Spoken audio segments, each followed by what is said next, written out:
walivesimuka muzamiringwa na matawi rugarenganwe Yesu andiri mustini apostoli ini mzamiringwa zokwadi iwo kristini mirodi ndo mwari wechokwadi baba wangu murimi baba wari kumusoro kudenga murimi dawiri mwene rimwe riri mandiri asi simba regaregara munoona neramunava inini rinotobva pambiri pana iwo kristini mirodi rugarenganwe Yesu isingaberekisberekonoribisa wana murume ane vana vasiri musangano rineri varikudza dheuta kunze uko zita rekuti kambani yedheuta ikure hanzi baba ivavo ndinobvisa chimiro chekuti ndibaba chero vari pamba pavo nogona kungorumwa kana nejongwe reugure pamba pavo vasina kugodenhana rugarenganwe rimwe nerimwe rinobereka zibereko vanorinasirasiwezere zibereko hanzi kuona murume akabereka vana vake vari musangano muno vane zvavanoita zvesangano rineri hanzi murume iyeye ndinopa simba rekuti chero vachifamba musitiri akasangana nemasindikidhani makadi henyu baba rugarenganwe Yesu hanzi paita emergency maipinda mazvimbo vanodiwa kusasa mazvimba zvinotivhiringidza rugarenganwe masikana nemusesabata ndinotenda mutumwa waMwari iye ndiye mutumwa weupenyu sherugare rugarenganwe Yesu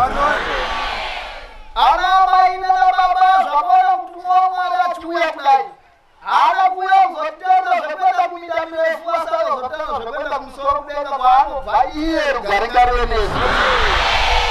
rugarenganwe Yesu ndinokutendai tenzi wangu imimi mkristini ndoti ishe warugare tinokutendai zvemazvinokwazvo chechi yenyu ndechokwadi chaba kuti titaura kuti chechi ndechokwadi pasi pezuva pane machechi akawanda asi chechi inona mababa vedu wakawanda arunohate zvinhu zvemamhanga rugarenganwe Yesu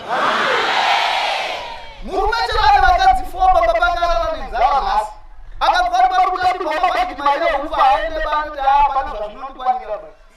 rugarenganwe Yesu asi chechi vanhu vese vari kuitira kuva ndechokwadi rugarenganwe Yesu zvino nhasi unotendwa kuti tinokutendai imi kristini ndoti murume mukuru akabva kumusoro kudenga mukati meruoko rwenyu rwerudyi makafungata matane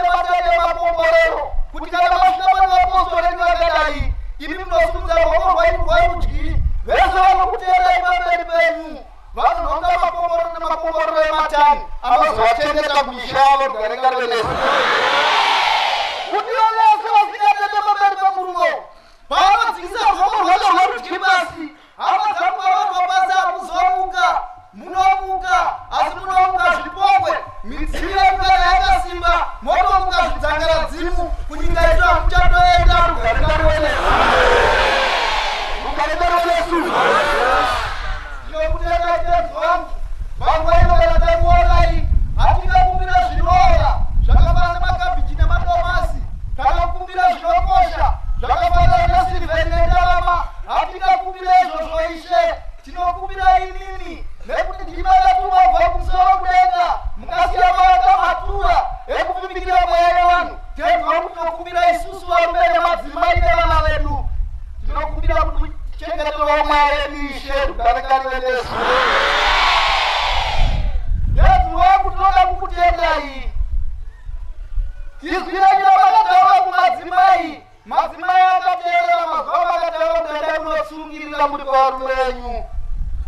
chava kuti tidaro tenzi wangu kumusha tatikanetsana nemadzimai tinoenda kumusha kwedu asi ito zvinova kuti kana ukavawaponda akundofira pano rugarenganwe Yesu takukumbira tenzi wangu kuti kutichengetero mhuri nekuti akutsungirira ishe tinokumbira kuti wachengete musvike nao kunyika itsva imi timishanoroti ndimi murume mukuru akakumeso kunogwinya kunge runambi rwemoto tinokumbirawo ishe tiende kunyika itsva nemi rugarenganwe Yesu mazuva kwakupedzisira dosira kusangano Ndakatola mutumwa wa Mwari ndikita na amai. Enda kunobatsirana navamwenyokwenda kumadzibaba kuti dzokai wedodozvinatakwira mushekumocha mutumwa wa Mwari adatsitsi teva kuti kunyika mwenga pakutaurwa ndezvenyika zvikuitwa kune inonzi atebo inonzi vane zvigaro chete ndo vanoenda kumberi kugarikanonesu mutumwa wa Mwari pamocha avakaitebwa ichadyiwa nemurume nemukadzi mwanasikana kana mwanakomana kana akaroora kana asina ndichazopinda pachigira ipapo hama dzangu musasara pasi gore rineri kana nakwini Elizabeth vachasvika kurikwa manana nezvakaonekwa rugarigari wenesu izvozvo ndozvikureva simba remutumwa wa Mwari rugarigari wenesu. Hama dzangu namata zvemazviro kwazvo imi varume regai ndikutaure zvakabaitika kwamuda wari kwezuva naiye mutumwa wa Mwari dandiri api kudai vamwe mamarabhonaona vanopupura vari pachidzidzo pakaita murume akarwara zvekuda kufa akati akareurura akati ndakapomba nevakadzi 28 ndova tichikuziva. Hama dzatobva dzatouya nengoro zvikanzi anga tichitakura ndikati varume mirai munhu anofa ngataurai mutumwa kwakwatasumudza fontenzi wangu ndiri api asi kune murume ari pachidzidzo areurura upombwe hwakakura. Mutumwa vanangobvunza kuti ane vakadzi vatsvuku vangani vakabvunza vachiti waishandira here ndikati tenzi wangu murume yaiti kana akabva kuSouth Africa aiuya nemafuta edripping ayachitopaani kuzunde ma20 liters zvikane mutumwa sunungurai wamirirwa nemabasa unoonana nemuponesi rugarigari wanesu.